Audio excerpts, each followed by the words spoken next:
Dans cette vidéo, nous allons traiter de l'anatomie interne des feuilles dicotylédones.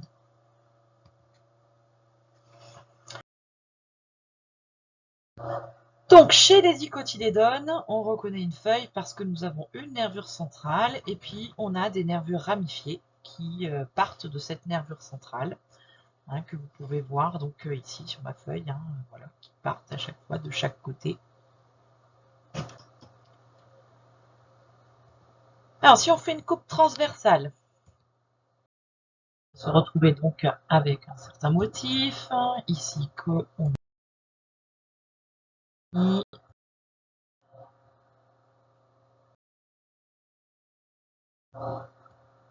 voilà, et donc au microscope, on obtient ça.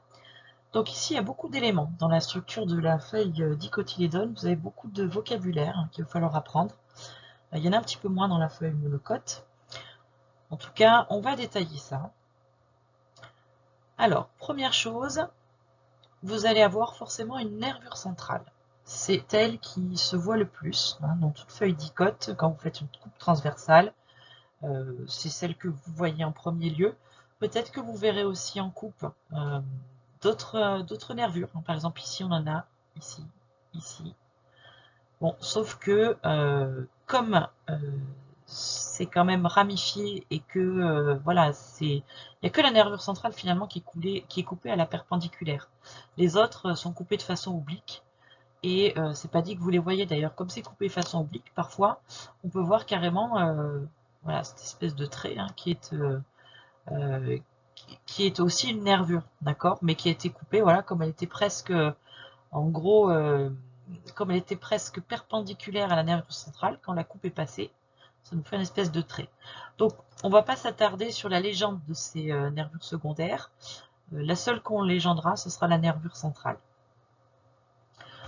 Bon, et puis évidemment, de part et d'autre de cette nervure centrale, on va retrouver le limbe, c'est-à-dire les parties, on va dire, plus charnues de la feuille, c'est-à-dire les parties qui sont entre les nervures.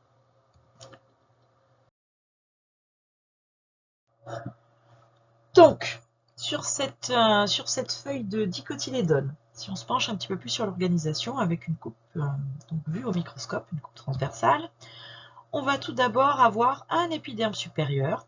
Notez ici qu'il n'est pas spécifiquement constitué d'une seule couche de cellules. Ça peut être 2 couches, voire 3 couches suivant les espèces. Et on a également au-dessus de cet épiderme supérieur une cuticule. Alors, ce n'est pas forcément visible à ce grossissement-là. On va agrandir un petit peu. Donc, cette cuticule, on la voit ici. C'est tout simplement une couche de cire qui va être posée directement sur l'épiderme supérieur et qui va permettre d'étanchéifier notre feuille, tout simplement pour permettre de résister au stress hydrique. Donc on voit bien que ça n'est pas constitué de cellules, puisqu'en fait vous avez une couche qui est uniforme. Regardez juste en dessous, les cellules qui forment l'épiderme, on voit bien qu'il y a différentes cellules. On voit ici le début et la fin de chaque cellule.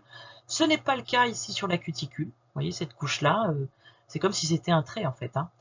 Donc du coup voilà, ici cuticule sur épiderme supérieur. Alors on a également bien évidemment un épiderme inférieur. Notez que celui-ci va avoir donc un parcours un petit peu sinueux parce qu'il va délimiter ce qu'on appelle des cryptes pilifères, c'est-à-dire des espèces de cavités, et qui, comme leur nom l'indique, si elles sont pilifères, c'est qu'elles contiennent des poils. Alors, quelle est la fonction de ces cryptes pilifères? Tout simplement, aux extrémités, vous allez retrouver les stomates. Et comme vous l'indiquez la cuticule, cette plante, le laurier rose, dont est issue cette lame, est adaptée au milieu relativement aride, où c'est une plante xérophyte, entre guillemets presque, c'est-à-dire qu'elle a des capacités à lutter contre le stress hydrique et les milieux où il y a très peu d'eau. Et donc en fait, ces stomates sont situés au fond des cryptes pilifères, ils ne sont situés que là, à noter qu'ils ne sont jamais sur l'épiderme supérieur. Et ces stomates, donc, comme ils vont donner directement sur un trou qui en plus comporte des poils, parce que pilifère ça veut dire présence de poils, eh bien très peu d'eau va s'échapper lors de l'évapotranspiration. Donc c'est une adaptation à la sécheresse. Alors ensuite, un tissu qu'on va retrouver uniquement au niveau de la nervure centrale, qui va lui permettre d'apporter une certaine rigidité, c'est le collinchyme. Donc ce collinchyme, vous l'avez à la fois au-dessus et en dessous de la nervure. D'ailleurs, généralement, on le nomme comme faisant partie de cette nervure, c'est-à-dire que quand on décrit la nervure, on inclut aussi le collinchyme. Évidemment, au centre, on a un faisceau conducteur. Alors, je vous rappelle qu'un faisceau conducteur, c'est un ensemble de vaisseaux conducteurs.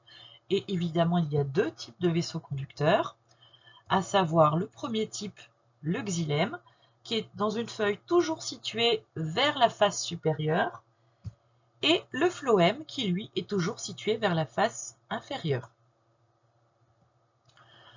Enfin, on a un gros tissu de remplissage qui est le parenchyme. Alors notez que ici on a deux types de parenchyme. Le parenchyme palissadique. Alors notez que ces cellules ont une forme allongée, sont accolées les unes aux autres, très bien rangées, et forment une structure, alors non seulement qui laisse échapper très peu d'eau, voilà, c'est le but, et qui en plus amène une certaine rigidité à la plante. Donc voilà pour le premier type de parenchyme. Alors, il y a deux types ici, mais ce n'est pas le cas chez les monocotylédones, ça n'est le cas que chez certaines dicotylédones. Le deuxième type de parenchyme, c'est le parenchyme lacuneux.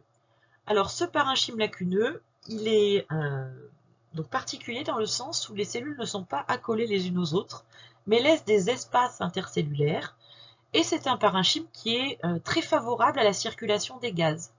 Si on avait des cellules rangées comme dans le parenchyme palissadique, jamais les gaz ne pourraient circuler, ni l'eau d'ailleurs, puisque je vous rappelle que les stomates permettent à la fois de faire des échanges gazeux avec l'extérieur, mais également permettent de perdre de l'eau, donc avec le processus d'évapotranspiration. Et donc pour ça, il faut un réseau cellulaire qui ne soit pas extrêmement serré. Et c'est le cas avec notre parenchyme lacuneux. Nous avons fait le tour de l'anatomie d'une feuille, de l'anatomie interne d'une feuille dicotylédone.